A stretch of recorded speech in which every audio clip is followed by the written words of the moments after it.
राज्य सरकारकडून दिला जाणाऱ्या आनंदाचा शिधा चक्क काळ्या बाजारामध्ये विकल्याचा धक्कादायक प्रकार अंबरनाथमध्ये उघडकीस आलाय।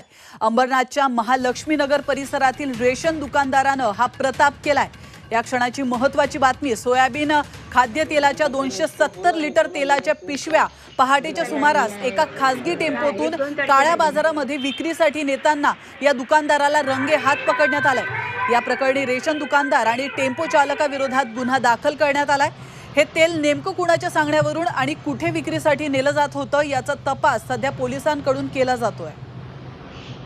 दुकानातली कर्मचारी हा या पाठीमागे असलेल्या गाडीमध्ये जे सरकारतर्फे आनंदाचा शिधा जो किट आता राज्य सरकारतर्फे देण्यात आहे त्यातलं सोयाबीनचं तेल जवळपास तब्बल 270 लिटर तेल जेव्हा निरीक्षकांनी येऊन तपासलं शिधा वाटप अधिकाऱ्यांनी तेव्हा आम्हाला आढळून आलं 270 पिशव्या म्हणजे 18 बॅग्स त्यांनी तिथून बाहेर काढायचा प्रयत्न केला काळ्या बाजारात ते विकण्याच्या उद्देशाने।